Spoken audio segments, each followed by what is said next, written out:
Hey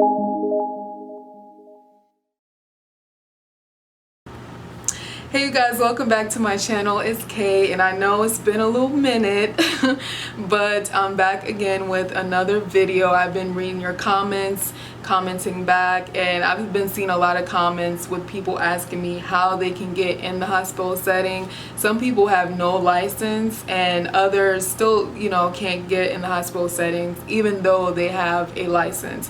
So I'm going to talk about 5 unlicensed positions that you can apply for to get your foot in the hospital door. Okay, so stay tuned for this video.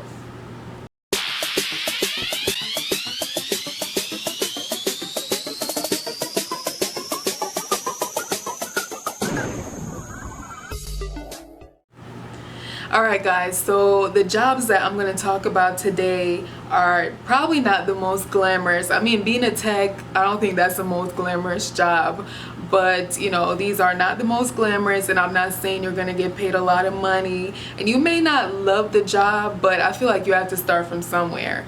And these are all great positions, great starting points, and you can send out plenty of application. A lot of these positions, the only thing you really need is maybe maybe not healthcare experience, but prior like job experiences and a high school diploma. That's it. You don't need a CNA license, EMT license, nothing. Okay, so we're going to talk about these positions, and one thing to remember is that it doesn't matter what job you're doing. Like, every job in the hospital matters. Okay, you will be making a difference. You may not have patient contact because the jobs I'm going to talk about, you're actually not allowed to really have patient contact. Okay, you're not certified to do that, but I think it's good to just get your foot in the door. So we're just gonna get started on this list. Alright guys, so the first job on my list is a transporter. And basically, as a transporter, your job is to transport patients throughout the hospital. So if they need to go to CAT scan, do an x-ray, go to dialysis, or maybe you be transporting them from the ER up to their room, and that's basically the gist of the job. Now, the good thing about the job is that it's basically very self-explanatory. You're just transporting patients. There's really nothing surprising about the position. You come into work, you know exactly what you're gonna be doing, and most days are probably gonna be similar to all the other days. So it's nothing new. And you have minimum patient contact as far as, actually caring for the patient. It's just going to be a quick in and out. So maybe you have to deal with that patient for probably like 5 to 10 minutes, but that's it.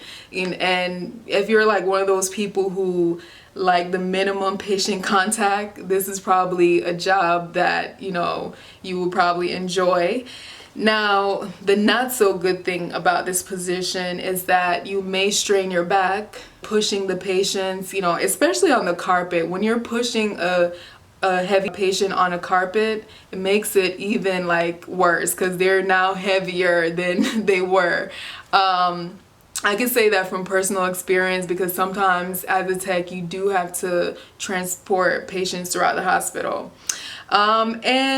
Another drawback could be that on a busy day, you're going to be constantly going back and forth throughout the hospital. So you're just going to be constantly running, and sometimes that can get very tiring. The second job on my list is a dietary aide, and with this position you're working in the kitchen setting. So you're basically preparing the patient's trays, you're taking their orders, and you're bringing them their food, and also you're gonna bring the trays that they've already used. So in this position, the good thing about it is low stress, and you're really doing the same thing every day, just like a transporter. Your job is pretty self-explanatory. There are really no surprises with this position, and if you like minimum patient contact, this is probably the job for you. Okay, and I remember when I used to see this position on applications, and I was always confused about what exactly they do. And I don't believe they cook any food or anything. They're just basically preparing the trays for the patients. Now, the drawbacks of this position is that if you want patient contact, you know, like I said, this is like a beginner job and you may not have that patient contact, but at least you're working in the hospital setting and you can actually get a hookup. You know, I know a lot of people that started in the kitchen and they talked to the managers on different floors, and they actually went from the kitchen to becoming a patient care tech without a license, by the way. Of course, later they had to get their license, but you know, I feel like once you're in the position, they'll try and make a way for you to move up. And I can only imagine, you know, because dirty dishes make me mad. So I think maybe another drawback of this position is dealing with dirty trays. I don't know, that to me, I would be annoyed by that. The third job on my list is working in registration. So basically with this position, you're going to be taking patients' information, you're going to be confirming their identity, and you're going to be like getting their medical information, their insurance, all that good stuff, and you're going to be putting this in the computer so that they'll be in your system. So that's like one of the first processes when the patients come into the hospital. So you'll be mainly working in the ER setting. So the good thing about this position is that it seems like, you know, it's one of those jobs like the other two where it's just like, you know, kind of what day you're gonna have most of the times. It's really no surprise. You're doing the same thing all the time. And if you don't like patient contact, this is another job that you can consider.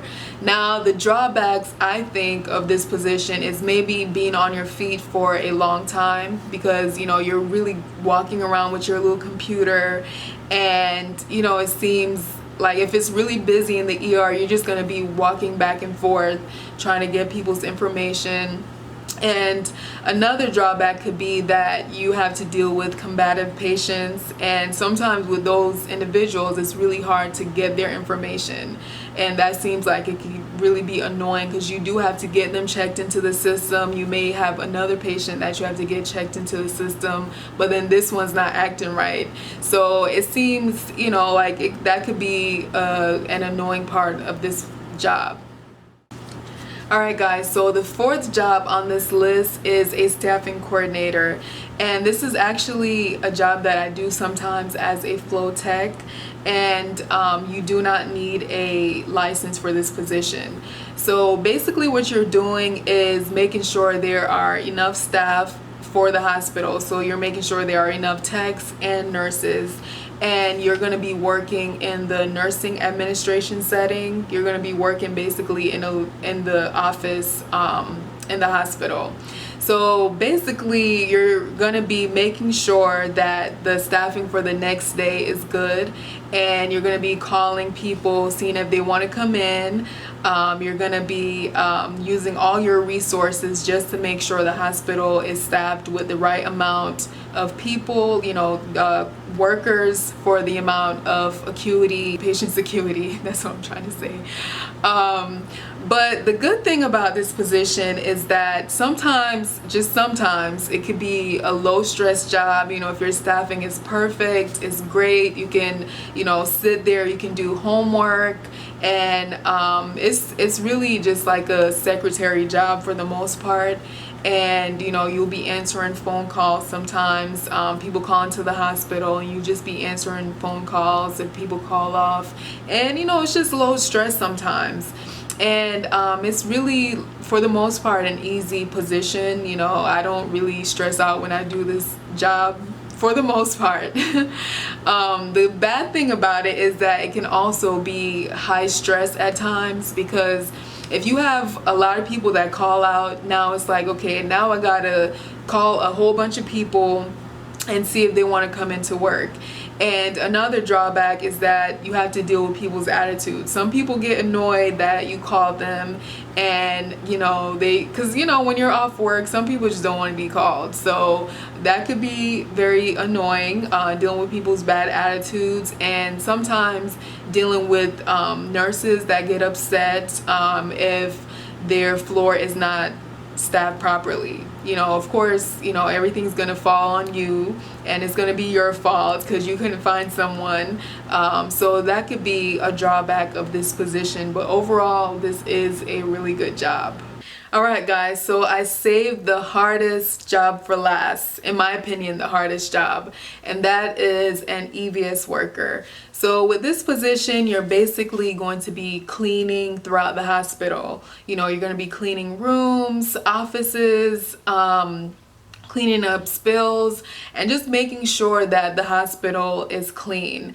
Okay, now with this position, the good thing I would say is that, you get to see things that other people don't. You get to see different people's offices and areas that other people don't have access to. You have access to everywhere in the building. So I think you can see some pretty cool things with that, if that matters to you. If you don't like patient care, this is something that you can consider. And I see older people doing this job, but I do see a few young people that do this job, and I've known some that started doing EVS and they actually became techs, and then from there they're going into nursing and all that. So you got to start from somewhere. The cons of this job though is that it can be a very strenuous job. It can be very hard, and it could be like back-breaking. You're constantly going back and forth, especially if you have discharges. You're going to be back and forth the whole night on your feet cleaning, and sometimes I feel bad for them, and I do try and do little things to help them out because I know that is a hard job. You don't really get a lot of downtime when it's really busy. Okay, you're going to be going back and forth cleaning. Another drawback of this job is that it could be stressful with discharges, like I said, and people may look down on you in this kind of position. I don't think they always see you as a person. They more see you as like the cleaning person. And that could be very annoying, but I don't think this is a job that you have to necessarily do forever, but this is a job where you just start from somewhere. Alright you guys, those are 5 unlicensed positions that you can apply for to get your foot in the door. Now once your foot is in the door, it's so much easier to get other jobs in the hospital because now you have the hookup. You can talk to any manager, you can learn about different positions and see what you really want to do with your career. Now these 5 positions may not be the most glamorous, you may not have the most respect doing these jobs, and you may not be making as much money as you want to, but I think a start is a start, and these are great starting positions. You don't need a license. All you need really is your high school diploma and maybe 1 or 2 years of experience at some other job. Okay, now all these jobs are important. Okay, so everything is interconnected, and all positions in the hospital are important because we all need each other to make the patient care experience really good. Okay, so you need the registration person in order to check the patient in the hospital. Okay, so if they're not checked in, you can't do anything with the patient. You can't give them any meds, and you can't do an EKG. You can't do anything for them until they're checked into the system. All right, and to actually get them up to their room or get them to different places, you need transport. Okay, so that's where they come into play. And before you even get in the room, you better make sure that room is spotless because these patients will complain if the room is not looking right. So that's where you need EVS. And trust me, when the room is clean and it looks nice, it makes a better experience for that patient. Also, you will not be doing anything if you don't have your nurses and your techs. Okay, and the patients will complain that you're not paying enough attention to them if you don't have the right amount of techs or nurses in the hospital. Okay, and finally, as a dietary aide, you best believe these people are hungry and they will need their food. These patients are greedy, you guys.